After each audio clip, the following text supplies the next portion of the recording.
Black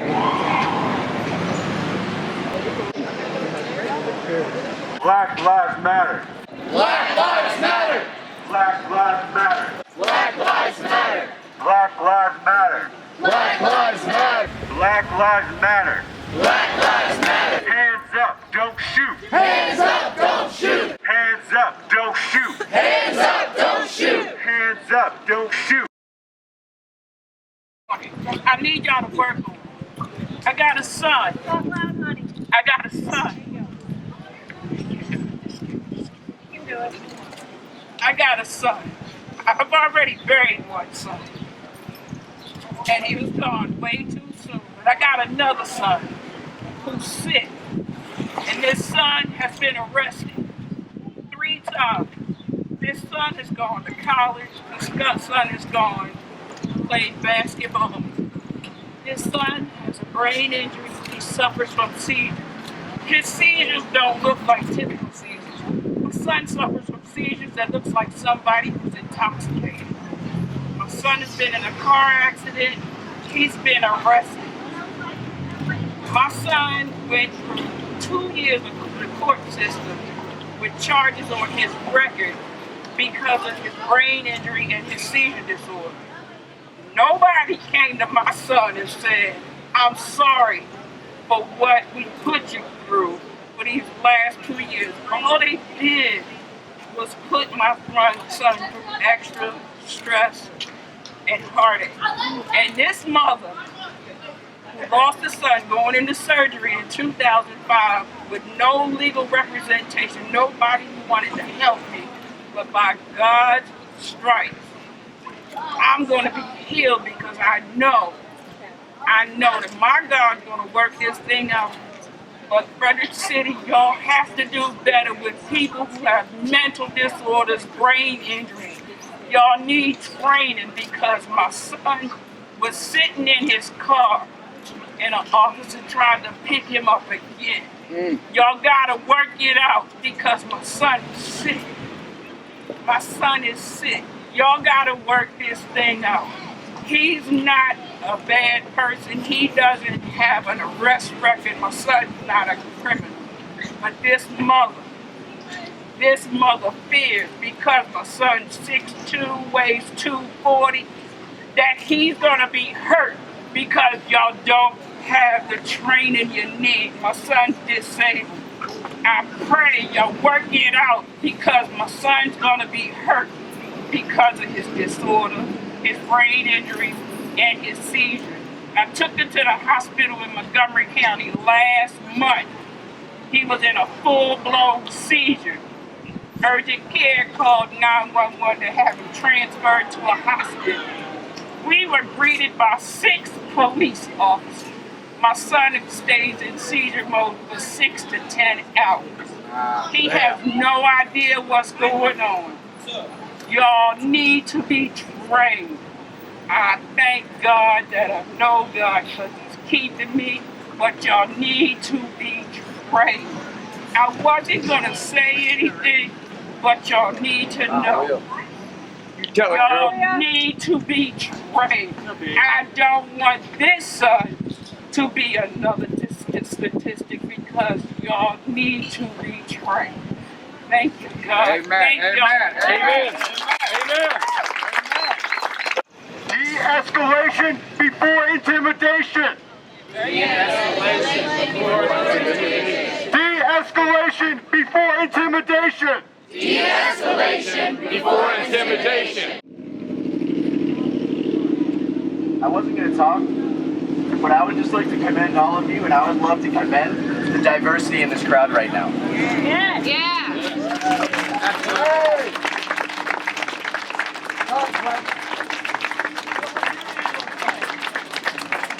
All lives do matter. Community does matter.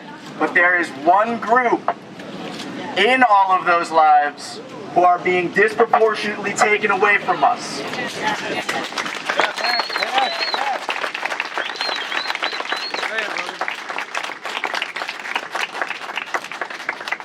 And there is one group of people that I do not see in this crowd. I see them circling this crowd, but I do not see them in this crowd. It's not something to be clapped for. We cannot let events like the things that are happening in the news right now and the things that are happening in our streets to further alienate us and separate us from those individuals, from the police. This needs to bring us closer together. We need to escalate understanding between us. We cannot let hate and fear further alienate us from them and further alienate them from us. Because one does not exist without the other. Right on. Do not let the hatred and fear that some of you may be feeling, do not project it onto them. Do not project it onto anyone else. Use it to cope, use it to forgive, and use it to make people understand why we are chanting, why we are standing out here. Black Lives Matter. My shirt says it all. Thank you. Black Lives Matter! Black Lives Matter. Black Lives Matter! Black Lives Matter. Black Lives Matter! Black Lives Matter. Black Lives Matter! Black Lives Matter. Black Lives Matter! Black Lives Matter. Black Lives Matter! Black Lives Matter. Black Lives Matter! Black Lives Matter. Black Lives Matter! Black Lives Matter. Black Lives Matter! Black Lives Matter. Black Lives Matter! Black Lives Matter. Black Lives Matter! Black Lives Matter. Black Lives Matter! Black Lives Matter. Black Lives Matter! Black Lives Matter. Black Lives Matter! Black Lives Matter. Black Lives Matter! Black Lives Matter. Right on the back! Black Lives Matter! Black Lives Matter. Black Lives Matter! Black Lives Matter. Black Lives Matter! Black Lives Matter. Black Lives Matter! Black Lives Matter. Black Lives Matter! Black Lives Matter. I know that when I first heard the term Black Lives Matter over All Lives Matter, I felt a little threatened by it. You know, I'm white.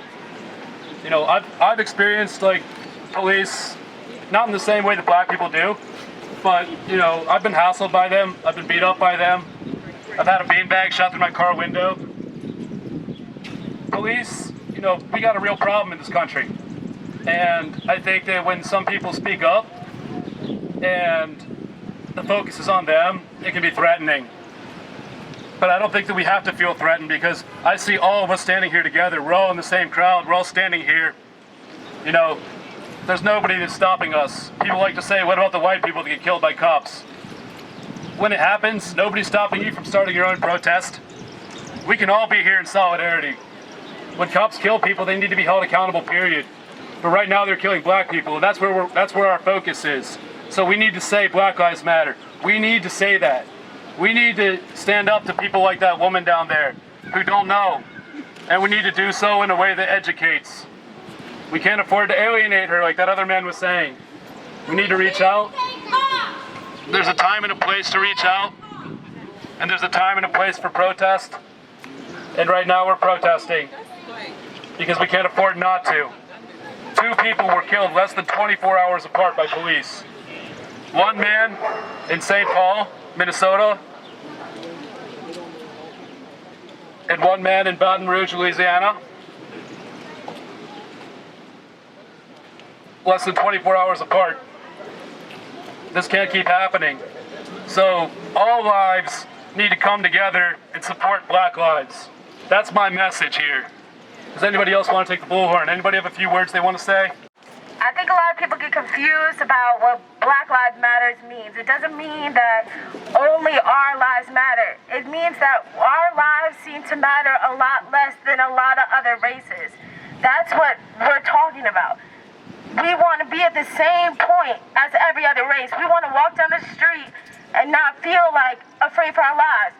Not have to wear a certain thing. Not have to say a certain thing. Not have to try every way we can to protect ourselves and then still get killed. That's what it means. It doesn't mean that anybody else's lives don't matter. We don't look at anybody else's lives. It means that we want our lives to matter as much as anybody else's. That's it. If if I'm completely honest, the events that have been going on in this country lately made me somewhat hesitant to come out tonight, if I'm completely honest with you guys. But I thought it was more important that I show my solidarity with whoever. Doesn't matter, black, white, yellow, brown, blue, pink, it doesn't matter. If you're here tonight, you're here for a specific reason, and that's to show solidarity with your fellow human beings, that we're all people, and that we all deserve the same level of respect from the people who we pay to protect us. No one should have to suffer from a state-funded official. None of you should have to pay the price for a one-off mistake by any official officer. Your taxes shouldn't go to your execution. And it does not matter. I know that a lot of people, some of which we met on the way to this bridge, would argue that of course they're good police officers and that they're good people. And I don't think anyone in this crowd would blatantly say that that there aren't good people in law enforcement. The problem isn't the people, the problem is the system. The system is corrupt.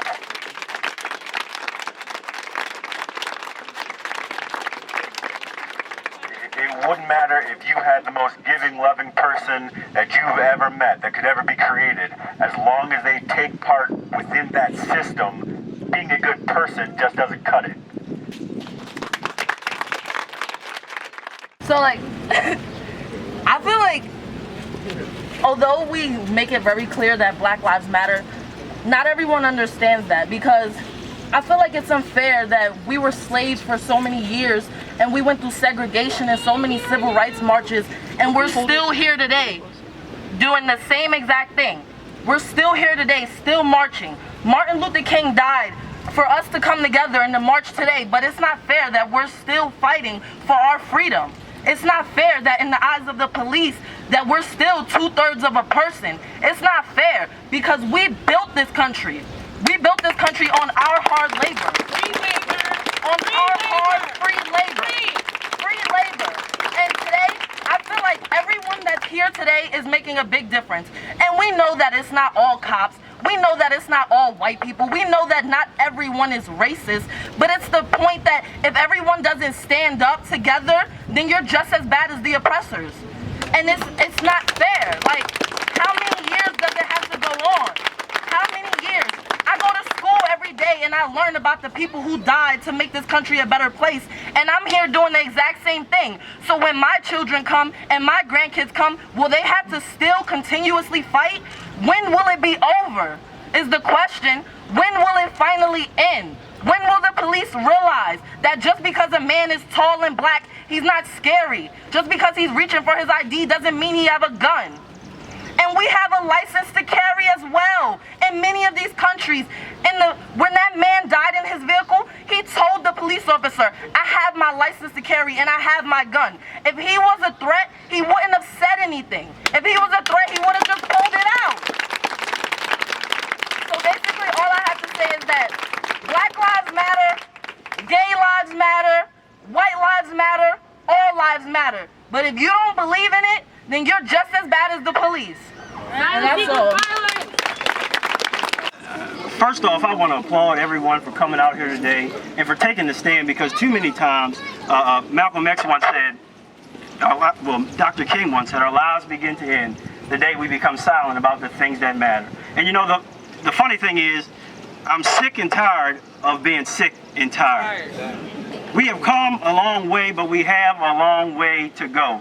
You know, 50 some odd years ago, we had the March on Washington, and we had people come together from different races and different backgrounds and different religions and different creeds. And they stood together as one. But today we find it hard to come together to agree on one common thing. And so I stand here to encourage everyone and to give everyone some comfort in knowing that Jesus Christ is still Lord. And you know, some people might not agree with me, they might not understand it, but the only way to get past all of this The answer is plain. Jesus is love. And when we trust in him and we abide by his will, that's when change will begin to happen. But until we do that, nothing will change. 50 some odd years ago, the March on Washington, Dr. King, Malcolm X, Dr. King, a Christian, Malcolm X, Nation of Islam.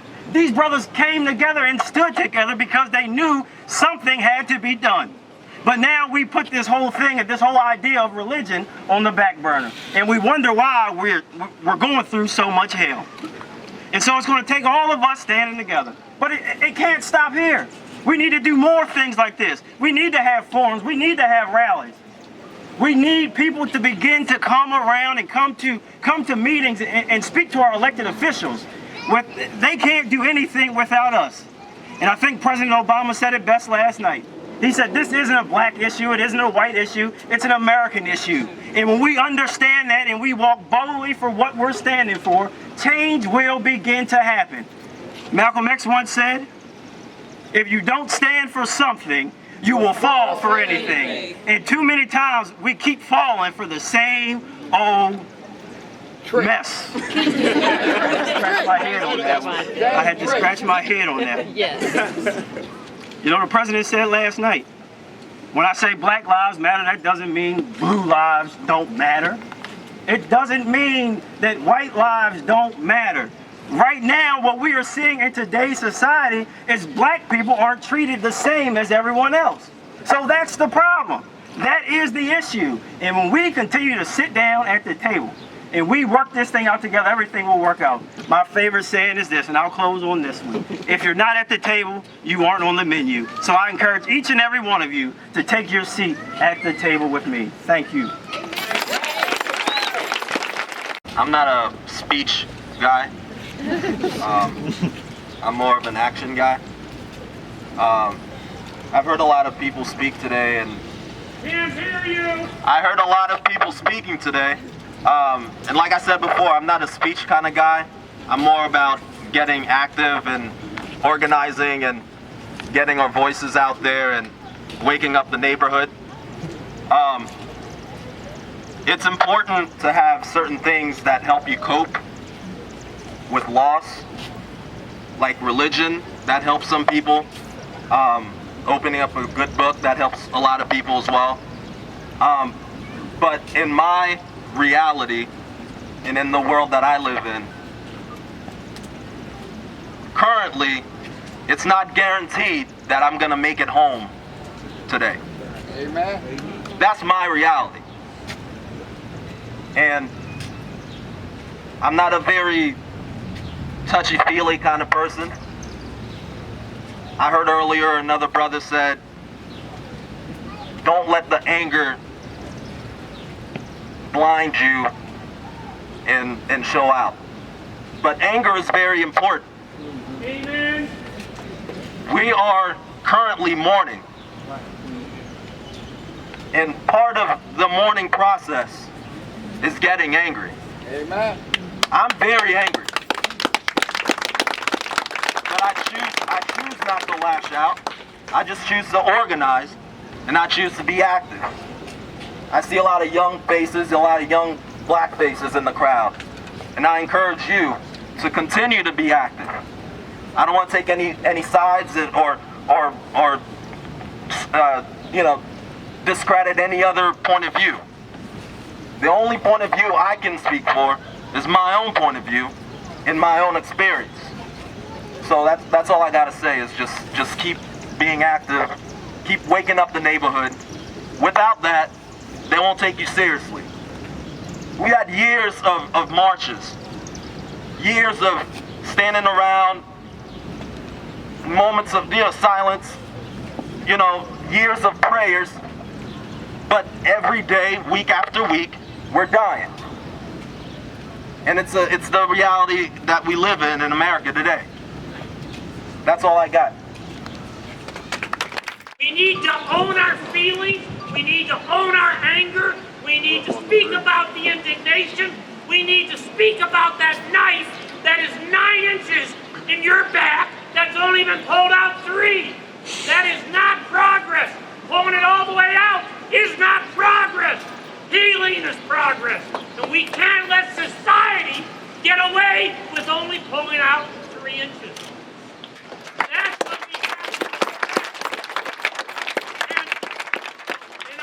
day-to-day life, we can't accept the messages that allows us to be blind. If we do that, then we're perpetuating it ourselves. As a cab driver here in Frederick, you know, Frederick, I just heard in the last 2 months, is the 8th most diverse city in the USA. I've met people from over 70 different countries who live here. I've met people from every country but 5 in Africa who live here. And the diversity of community and the richness of culture is just tremendous. And the fact that we can have what we have here in Market Street or this gathering, and people don't get mugged around here. As a cab driver, people say, oh my God, it's dangerous. I know the amount of love that's out here in this community. I know the amount of people who go out daily and work hard and try their damnedest to make things work. And we can't let the BS of the meritocracy and the American dream blind us to the day-to-day dehumanization that goes on. And I can do this all night, but I should shut up. What I want to say, I mean, by far, I love being out here, by far in Maryland. But at the same time, I'm not going to discredit all cops. There are some out there that are willing to help us. We just have to speak up.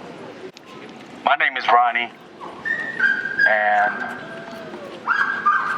I really had to come and say something here. I didn't even know you all are here. I'm a local pastor, and as I drove by and saw you, I found the nearest park. Yeah, I hear you in the back. Come on, Pastor. I really understand what it means about life and not to take it for granted.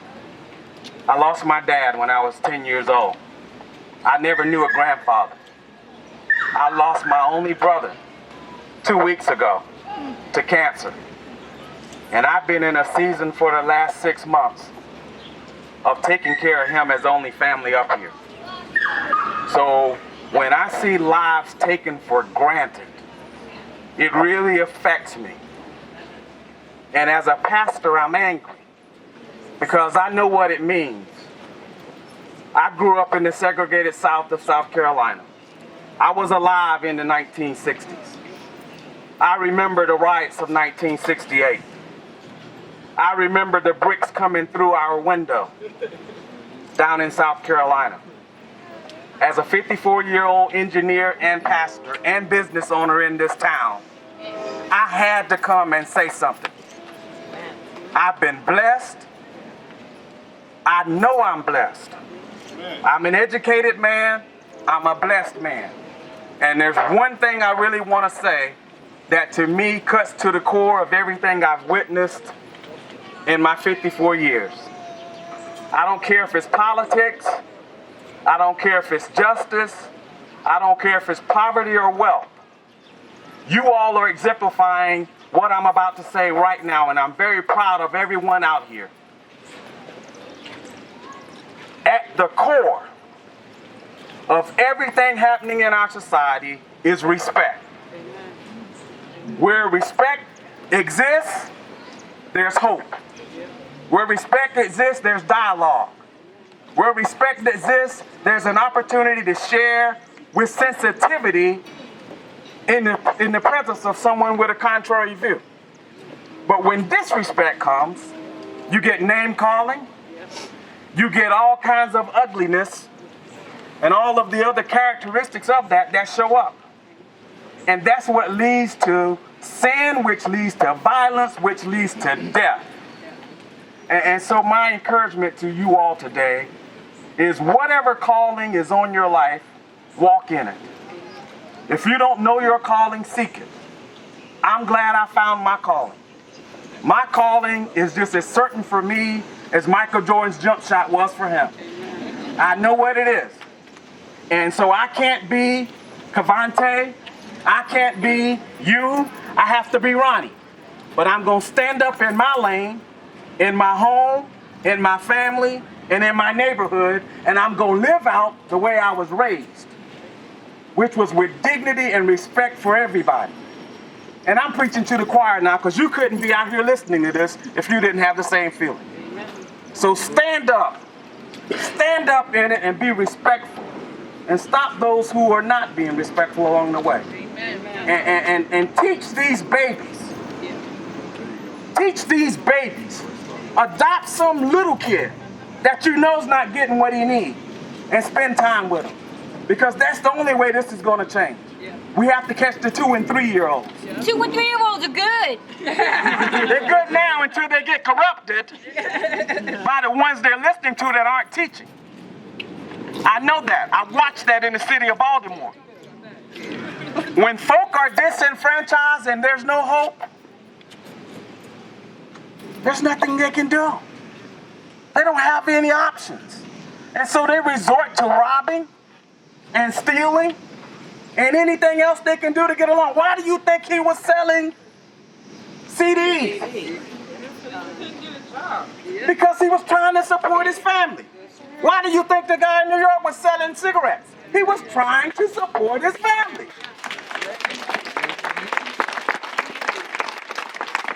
And those of us with jobs, sometimes we don't understand that if we've always had a job. But when you're disenfranchised, when the system has forgotten you, that's what happens.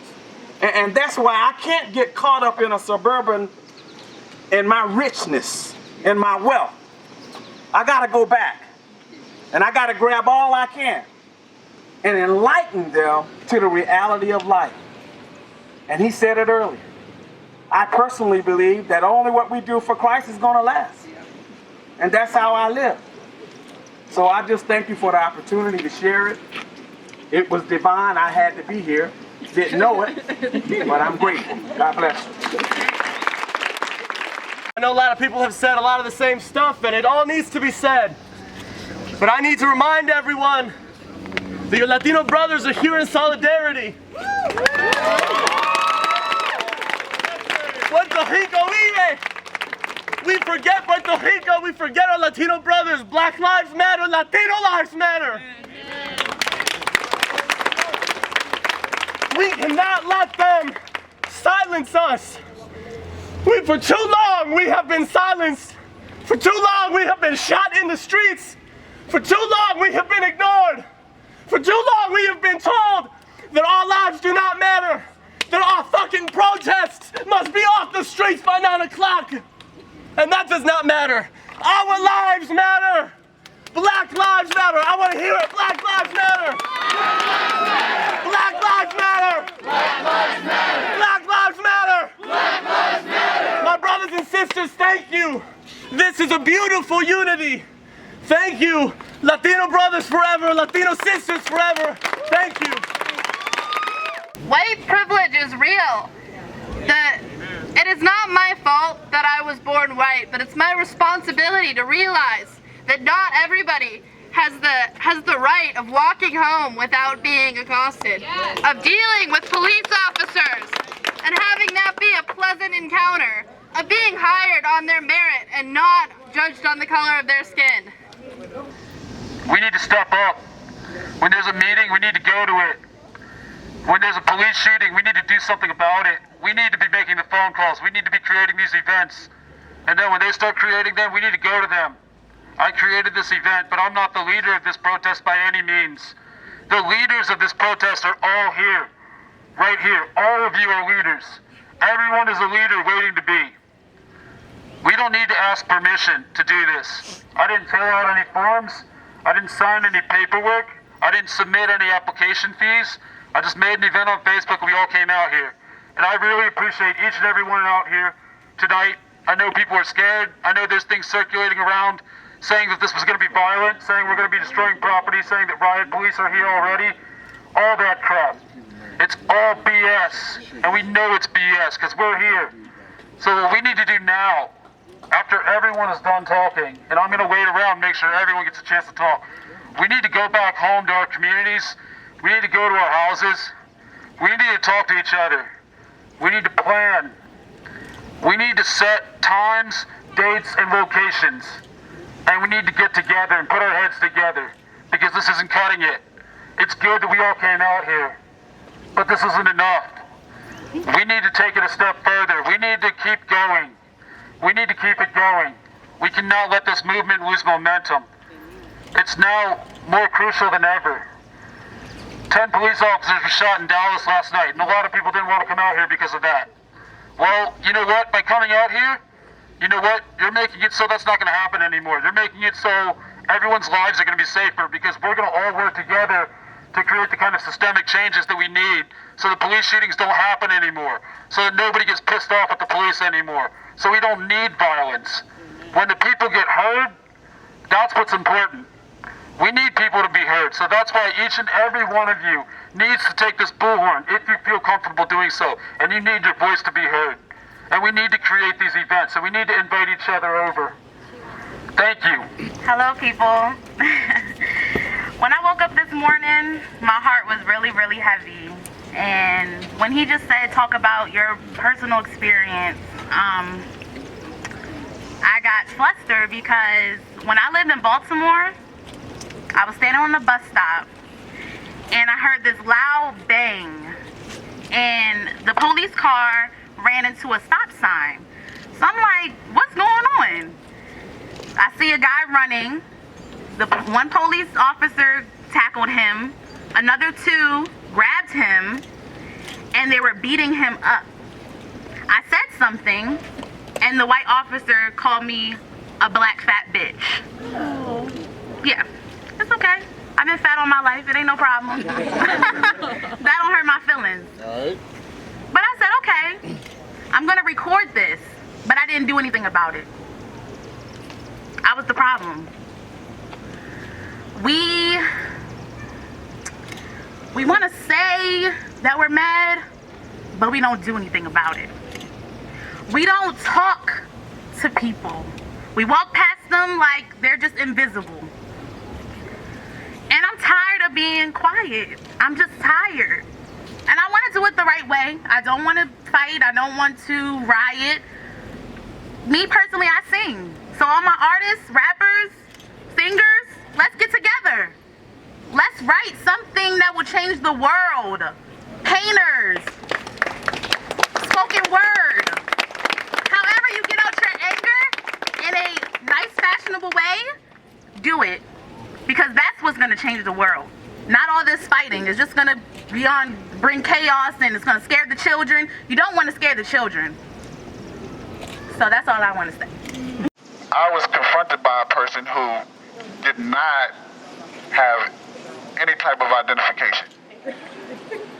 And I'm old enough to know that it doesn't matter what your status is in this country. If you cannot provide the credentials, then I cannot support your authority. And it's pretty much that simple. So I inquired. I asked to see a badge number. I requested an agency. I requested a supervising officer, if there was one. I requested a number of things that, as a United States citizen and as a visiting citizen to another state, that any law-abiding officer or agent is required to provide. From that point in time, the officer said he was conducting his investigation. And I said, most certainly. Then that means you most definitely would not mind me bringing out my phone so I can record your investigation. And it was pretty much that simple. So he said, sure. As long as I can, now I want you to listen very carefully. Listen carefully, because this is where it really gets important. He said, sure. As long as I can ensure that it's not a weapon. You know, what I actually did was disassemble my entire phone. I had a Samsung Galaxy Note 2. I'm sure a lot of people are familiar with it. I had a Samsung Galaxy Note 2 with the easy remove back, easy remove battery, easy remove SIM, easy remove SD card. So I took my phone and completely disassembled it, stylus and everything. Showed the officer that my telephone was not a weapon. And from that point in time, he tried to take it from me. Things that I inquired as to who and what authority was he coming from and what purpose was he trying to obtain my device for, I simply put my device back together and made a significant attempt to continue to record him. And this is where it all starts to change. This officer pulled out his taser, modified X26 with the additional barbed clips, and he turned his X26 taser all the way up to maximum capacity. He was trying to kill you. Absolutely. Without question. Because it happened, because if I wouldn't have got up off that ground, if I wouldn't have went to that gate, if I wouldn't have seen that light and submitted myself at that point in time, the whole story could be different right now. But this is why I'm here able to talk to you about it. It wasn't your time. It wasn't my time. And if it was my time, he sent me back with a message. All right. That's right. And we're going to get to that.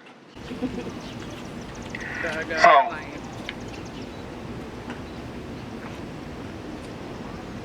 after asking and me not being inclined to give up my device as my only means of a witness testimony, he pulled out his taser, modified, and pointed at me and shot. No forewarning. Zero forewarning. As a matter of fact, he was pretty upset that it didn't work. Excuse me. He was pretty upset that it didn't work. He shot at me about 10 times.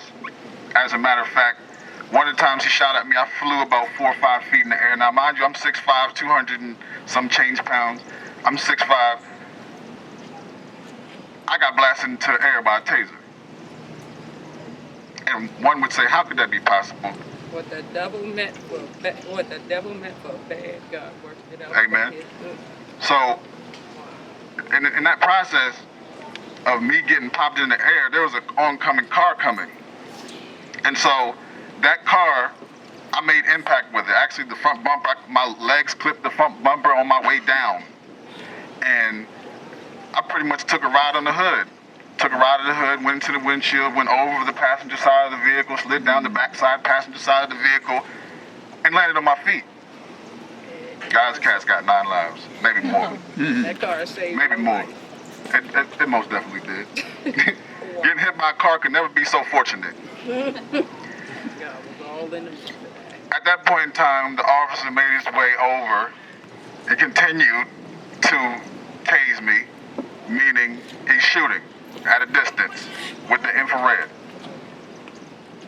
None of his attempts to tase me didn't work. As a matter of fact, I was bored at that point in time, so I sat down on the curb and they ran over. At that point in time, his backup came and there's probably about 8 officers there, hopped out the car, ran over to where I was at and just started the pummeling. The pummeling and the tasing. And that is the portion of this event where I lost my life. I did. I aspirated. I lost all breath. I saw the electricity in my eyes before I went out. I said, God, if this is the time, then let's go. And that was it. So I get to the gates, and this is where it's really important. I see the light, the light that everybody talks about. I see and hear, I see my whole entire life flashing before my eyes. Every single detail. Every detail. And as I'm viewing it, I'm willing to be accountable for it, and I go before judgment. And those gates open, I get to the gates, I get into the gates, and I hear a voice that says, "You're not finished yet. Go back and tell them I sent you." So in that instance, I'm all of a sudden regaining consciousness. Mind you, I'm not moving. Any type of movement that you get after being tased is aftershock. It is trauma. It is your body releasing adrenaline and cortisol to be able to repair anything and everything that has occurred. So from there, all I hear is stop moving, stop moving, stop moving. And I'm in lockjaw. I'm not even playing with you. I'm in lockjaw. Like, my mouth isn't moving, my hands ain't moving, my body's not moving. The officer is responsible for getting you medical attention upon discharge of the taser. So if you get tased, if anybody gets tased, your immediate next step is to the hospital. Doesn't matter if they're telling you that you're going to be detained and go to jail. You're supposed to go seek medical attention because you need to discharge the electricity that has entered your body.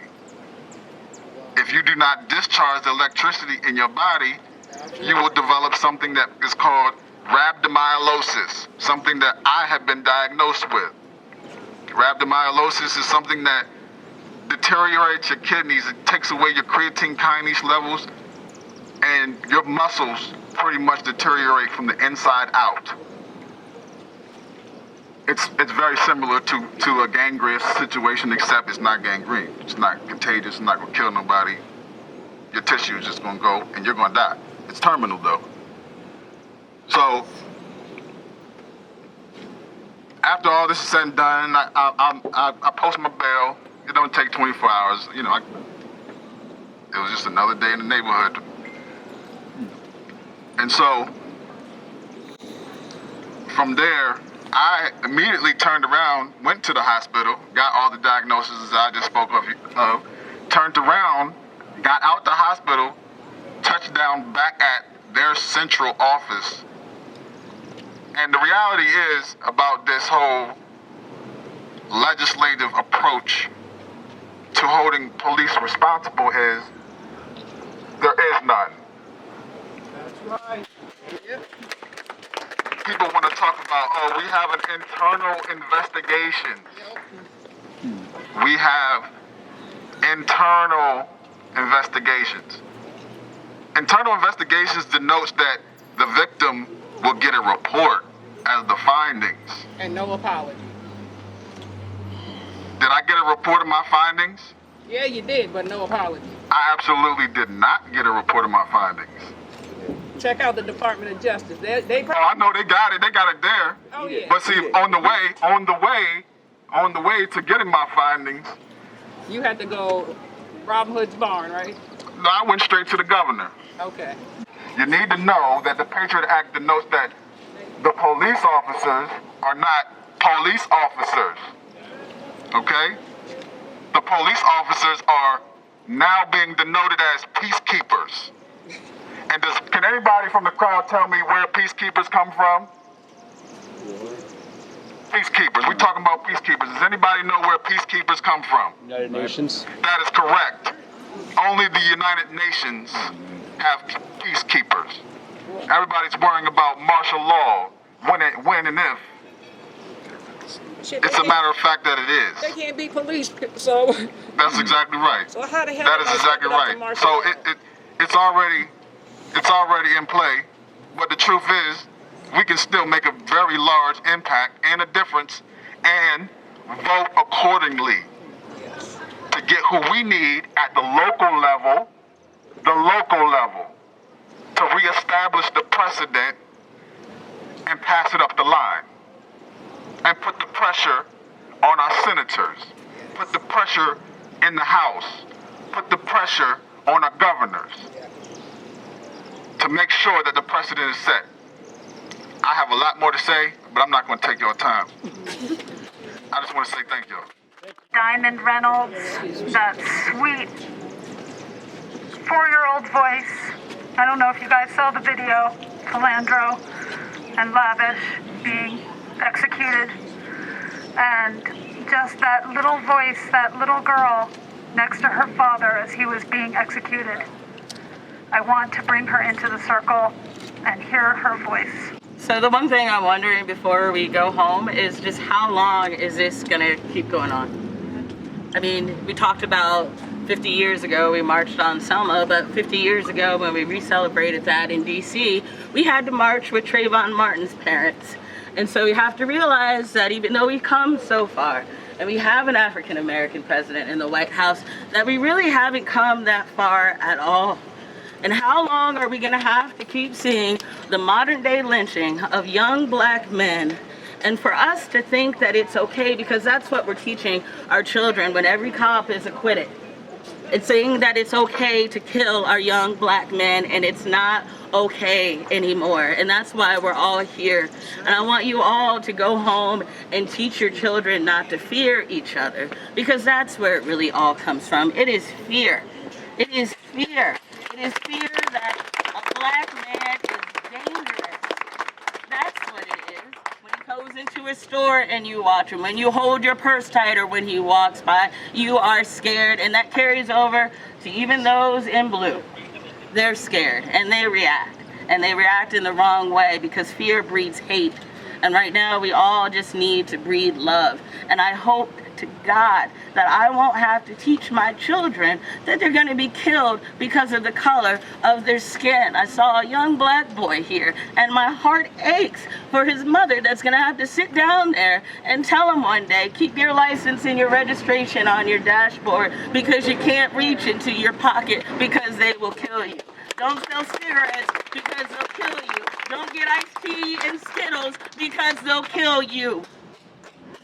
And I just want all of us to just stop and love, because that's what's going to root it out. It is what is going to root it out, and it's what's going to change our lives for the better, so the next generation doesn't have to tell their black daughters, you got to work twice as hard to get to the same place as your white counterparts. So another black mother doesn't have to bury her son. It's got to end now. So don't just put your signs away. Make sure you act up tomorrow and the next day and the next day and the next.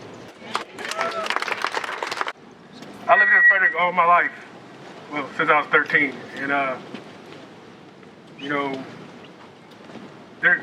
I'm really hurt. You know what I mean? Like, I can't even lie. Like, the people that are sworn to protect us are killing us. You know, I hear people say, well, if he hadn't did this and he hadn't did that, that, you know, they'd be alive, or if you get pulled over, just sit there still. But if that's not the same justice that all of us have, then it's not right. About 5 years ago, when Green Turtle was over there, I watched a fight outside of about 6 white boys fighting each other. And just as a bystander watching it, they approached me, telling me that I had to leave the scene. Meanwhile, the white people that was fighting ran down the street. They didn't even chase after me. They jumped on my back from behind, while one was talking to me in front of me, telling me to go to my car. I was trying to explain to him, y'all pulled up and parked in front of my car. He said, get the fuck out of here, exact words. I said, I can't, I don't know, where else do you want me to go? I raised my hands, it was a group of my friends, we was out, and I raised my hand, I was like, you know what, you got it. And the 2 cops jumped on me from behind. I resisted. I mean, what else are you supposed to do when you don't know who's attacking you? And when I resisted, and I looked and I seen it was cops, I gave my hands up. I gave my hands up, put them behind my back, everything. They tried to throw me to the ground. They tried to stomp me, punching me, kicking me. And they couldn't get me down, so they took me over to a hood of a car. It was January. Freezing outside, and they tried to repeatedly slam my face on the hood of the car, and I wouldn't let them. They pulled out their taser, and I didn't see it, but my friends said they did, and they tased me 3 times in the back. I don't know how that man stood up through tasing. I ain't stand up. I went down. They carried me to the back of the car, arrested me, and that was it. Like, luckily there wasn't no charges or nothing like that. But my fear is, more than me, you know, I gotta go someday. But my mother's over there. She cries every night that I go out and do something. I can't walk the streets of Frederick without worrying. You know, these people over there talking about they uncomfortable with us being down here. Well, I'm uncomfortable driving to work. Right. I'm uncomfortable walking down these streets. I'm uncomfortable all the fucking time. You know what I mean? sorry for that 10 minutes we walked past your brunch. But I know, right? I've been uncomfortable for 32 years. 32 years. So I ain't depressed at all because they can't hold me down. I just graduated from college. Woo! You know, they see me and they see why is he here? Like I gotta go to work and look people in the face that I know that I see people on Facebook saying, well, he shouldn't have did this and did that. They feel that way about me. You know what I mean? It's not right. And until we do something about it, That's right. and we gotta hit them where it hurts. We gotta take their money. If they don't support us, don't support them. That's right. Yep. You know what I mean? If they ain't about our life, we ain't about your livelihood. That's it. And if y'all don't do nothing else, don't just sit down. Do something. A step in one direction is better than none in any direction, you know? For real. All right, so I just want to say thank you to everybody that came out. It's been mentioned multiple times. It's a very diverse crowd. And I know that a lot of you probably told people, and the reason that you came out is because somebody told you about this event. That's the reason why I came out. And the important thing is that when this is done, that you don't stop. You keep telling people, come out, support me, support us, support everyone. And not just your peers. I mean, it's cool when a whole bunch of college kids and people that went through it themselves go through it, but you have to get the policemen, you have to get the politicians. You can't just get everybody from, I mean, not just the same, different racial backgrounds, but different socioeconomic backgrounds, different political status, because it's police that are doing wrong, but then there are also somebody that are silent.